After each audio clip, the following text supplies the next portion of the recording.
नमस्कार, न्यूज गृह समाचारमा स्वागत छ।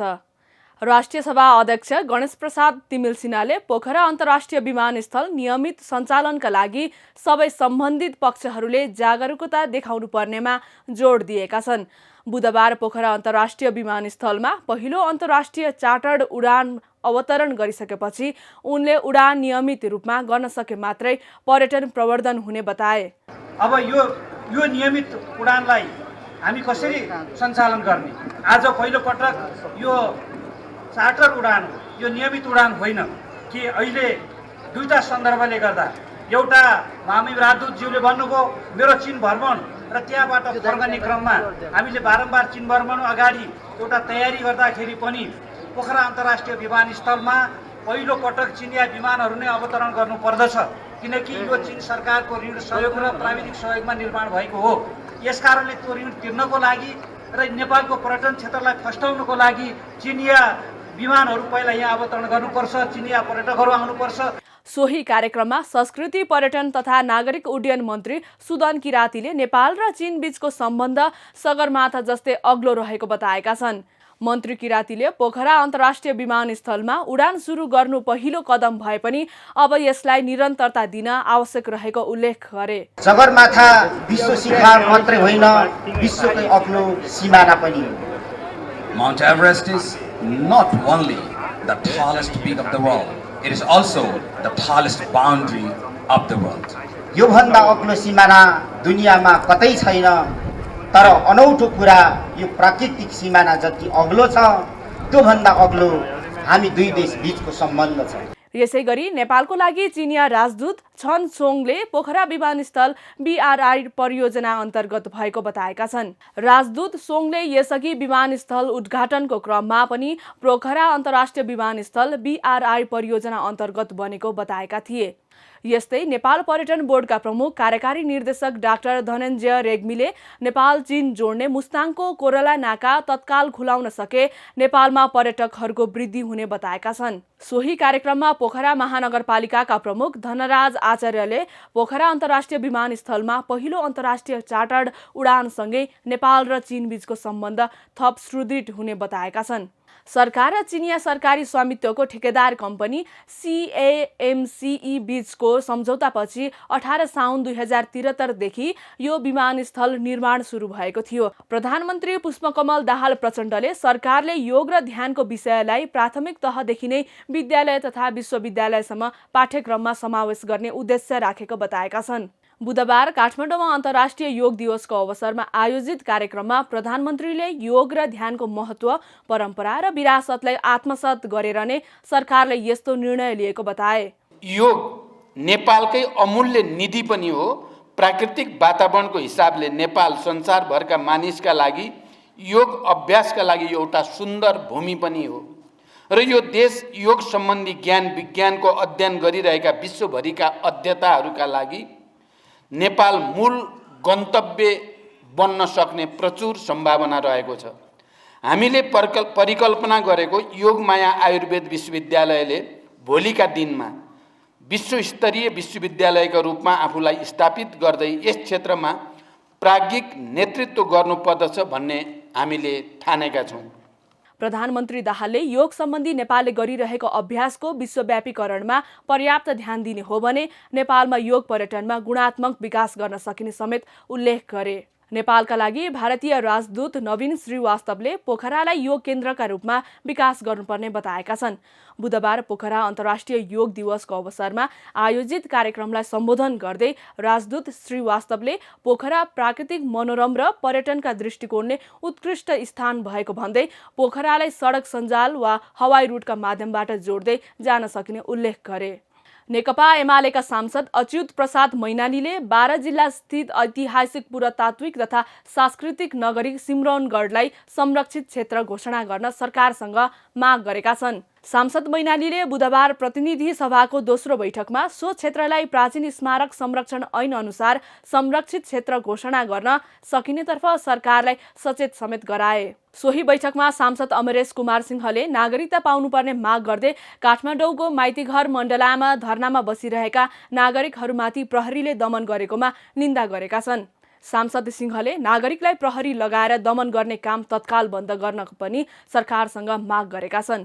केही दिनदेखि नागरिकता नपाएको जमशेदको छोराछोरी माइतीघर मण्डलामा धरनामा बसेका छन्। साथसाथै संविधान सभाका सदस्य रामकुमार शर्मा पनि बस्नु भएको छ आमरण अनसनमा। उहाँ अहिले वीर अस्पतालमा हस्पिटलाइज हुनुहुन्छ। एकातिर वर्षौंदेखि 2072 मा संविधान जारी भयो, तुरन्तै नागरिकता कानून बनाउनु पर्ने, तर हाम्रा राजनीतिक दल तत्कालीन सबै सरकार त्यसमा चुकेकै छन् र जुन नागरिकको न्यायोचित व्यवहार हुनुपर्ने त्यो पनि सरकार गर्न सकिरहेछन्। हिजो त्यहाँ जुन उनीहरूसँग जुन व्यवहार भएको छ त्यसको भर्सना चाहन्छु, किनकि कुनै पनि नागरिकमाथि प्रहरी दमन नहोस् सरकारसँग माग गर्न चाहन्छु। र छिट्टैभन्दा छिट्टै अदालतको पनि ध्यान हामीले आकृष्ट गर्न चाहन्छौँ कि अदालतले पनि जुन मुद्दामा छ रवि लामिछानेको मुद्दा एकै दिन फैसला हुने, अरू मुद्दामा वर्षौं लाग्ने, त्यो अदालतले पनि जुन राजनीतिक। परराष्ट्र मन्त्री नारायण प्रसाद साउदले अन्तर्राष्ट्रिय बोलपत्र आह्वान गरेर राहदानी खरिद गर्न समय लाग्ने भएकाले सरकारलाई महँगो मूल्य तिरेर खरिद गर्नुपर्ने बाध्यता रहेको बताएका छन्। बुधबार अन्तर्राष्ट्रिय सम्बन्ध र पर्यटन समिति बैठकमा समितिलाई राहदानी व्यवस्थापनको विषयमा जानकारी दिँदै मन्त्री साउदले विद्युतीय राहदानी खरिदका लागि प्रथम पटक बोलपत्र आह्वान गर्दा 50 लाखको संख्यामा खरिद गर्ने प्रस्ताव गरिएकोमा मन्त्री परिषदको निर्णय अनुसार 20 लाख मात्रै विद्युतीय राहदानी खरिद भएको समेत बताए। साथै 66 पृष्ठको राहदानी मौजात 5 लाख रहेको र यसले 4 महिना मात्रै धान्न सक्ने अवस्था भएको जानकारी दिए। अबको 4 महिनापछि राहदानी जारी गर्नका लागि तत्काल महँगोमा भए पनि खरिद गर्नुको विकल्प मन्त्रालयले नभएको बताएका हुन्। भेरिएसनबाट नै उपलब्ध गराउनु पर्ने चापमा परराष्ट्र मन्त्रालय रहेको कुरातिर पनि म चाहिँ माननीय सांसदज्यूहरूको ध्यान आकर्षण गर्न चाहन्छु। त्यसको सम्बन्धमा केही 3 वटा कुरा म चाहिँ राख्न चाहन्छु। नम्बर 1, विद्युतीय राहदानी खरिदका लागि प्रथम पटक बोलपत्र आह्वान गर्दा 50 लाखको संख्यामा खरिद गर्ने प्रस्ताव गरिएकोमा मन्त्री परिषदको निर्णय अनुसार 20 लाख विद्युतीय राहदानी मात्र खरिद भयो। बैठकमा राहदानी विभागका महानिर्देशक सुरेन्द्र यादवले राहदानीको माग अत्यधिक रहेकाले राहदानी विभागमा भिडभाड भएको र जनशक्ति समेत कम भएको बताएका छन्। अहिले औसतमा दैनिक 6500 सम्म राहदानी छपाई हुने र यसमध्येको विभागमा 1500 सम्म राहदानी हुने जानकारी दिए। नेकपा एमालेका सचिव एवं सांसद योगेश कुमार भट्टराईले कृषि तथा पशुपक्षी विकास मन्त्रालय, शिक्षा विज्ञान तथा प्रविधि मन्त्रालय, युवा तथा खेलकुद मन्त्रालय र कानून तथा न्याय संसदीय मामिला मन्त्रालयको विनियोजन शीर्षकमाथिको छलफलमा उप प्राध्यापक प्रेम चलाउनेलाई आक्रमण गर्ने विरुद्ध लगाएको मुद्दा फिर्ता लिने निर्णय तत्काल खारेज गर्न माग सरकारसँग गरेका छन्। बुधबार प्रतिनिधि सभा बैठकमा सांसद भट्टराईले देश बनाउने जिम्मेवारी पाएको कांग्रेस र एमाले जस्ता ठूलो पार्टीका प्रतिनिधिहरूले नै मुलुकमा दण्डहीनताको स्थिति सिर्जना गर्ने काम गर्न नहुने बताए। सोही बैठकमा नेपाली कांग्रेसका सांसद डाक्टर चन्द्रकान्त भण्डारीले क्रिकेट खेल मैदानका लागि आवश्यक बजेटको तत्काल व्यवस्था गर्न सरकारसँग माग गरेका छन्। यस्तै सत्तारूढ दल माओवादी केन्द्रका उपमहासचिव एवं पूर्व अर्थमन्त्री जनार्दन शर्माले नेपालमा रासायनिक मल कारखानाको आवश्यकता नभएको बताएका छन्। उपमहासचिव शर्माले अर्गानिक मल कारखानाको भने आवश्यकता रहेको औलाए। प्रत्येक नेपालीको टाउकोमा 74,000 रुपैयाँ बराबर ऋण परेको छ। सार्वजनिक ऋण व्यवस्थापन कार्यालयले सार्वजनिक गरेको चालु आर्थिक वर्षको जेठ मसान्तसम्मको तथ्याङ्क अनुसार प्रत्येक नेपालीको टाउकोमा 74,516 रुपैयाँ ऋण पुगेको हो। राष्ट्रिय तथ्याङ्क कार्यालयले सार्वजनिक गरेको जनगणना 2078 अनुसार नेपालको कुल जनसङ्ख्या 2,91,64,578 छ। यही जनसङ्ख्याले कुल सार्वजनिक ऋणलाई भाग गर्दा प्रत्येक नेपालीको टाउकोमा 74,000 रुपैयाँ बराबर ऋण पर्न गएको हो। सार्वजनिक ऋण व्यवस्थापन कार्यालयको अनुसार नेपालको सार्वजनिक ऋणको दायित्व 21 खर्ब 73 अर्ब 24 करोड 72 लाख रुपैयाँ पुगेको छ।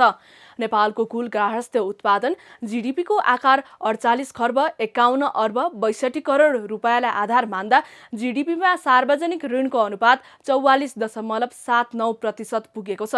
उक्त तथ्याङ्कमा नेपालले 10 खर्ब 99 अर्ब 72 करोड 33 लाख आन्तरिक र 10 खर्ब 73 अर्ब 52 करोड 39 लाख रुपैयाँ बाह्य ऋण तिर्न बाँकी रहेको देखिएको छ। नेपाल स्टक एक्सचेन्ज नेप्से परिसूचकमा बुधबार दोहोरो अङ्कको गिरावट देखिएको छ। परिसूचक 14.05 अङ्कले घटेर 2050.78 को बिन्दुमा कायम भएको हो। विभिन्न 271 कम्पनीका 86,51,164 किता सेयर 3,49,68,22,260 रुपैयाँ बराबरको कारोबार भएको छ। आर्थिक अभाव झेल्दै आएको सरकारी स्वामित्वको हेटौडा सिमेन्ट उद्योग लिमिटेडले चालु आर्थिक वर्षमा पनि 11,15,00,000 रुपैयाँ घाटा बेहोरेको छ।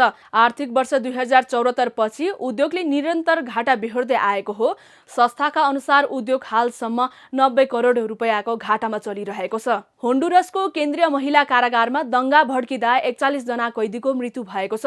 न्युयोर्क टाइम्सका अनुसार लामो समयदेखि समस्याग्रस्त कारागार प्रणालीमा भड्किएको हिंसाको यो सबैभन्दा घातक घटना हो। सरकारी वकिलको कार्यालयका प्रवक्ता युरी मोराका अनुसार अधिकांश पीडित जलेका छन् भने अरूलाई गोली लागेको छ। मोराका अनुसार राजधानी तेगुसिल्गापा नजिकै रहेको तामारामा रहेको हिरासतमा अनुसन्धानकर्ताहरूले खोजी गर्दा मृत्यु हुनेको संख्या बढ्ने अनुमान गरिएको छ। साफ च्याम्पियनसिपको पहिलो खेलमा नेपाल कुवेतसँग 3-1 गोल अन्तरले पराजित भएको छ। भारतको बेङ्गलुरू स्थित श्री कान्तिराव स्टेडियममा भएको खेलमा साबिक उपविजेता नेपाल आमन्त्रित टोली कुवेतसँग पराजित भएको हो। पहिलो हाफमा 2-0 ले पछि परेको नेपालले दोस्रो हाफमा पनि थप 1 गोल खायो। नेपालका लागि अञ्जन बिष्टले 1 गोल फर्काए। न्युज गृह समाचार आजलाई यति नै। न्युज गृह समाचार हेर्न पढ्न हामीलाई फेसबुक, युट्युब र टिकटकमा फलो गर्न सक्नुहुन्छ। हामी सबैलाई बिदा दिनुहोस्। नमस्ते।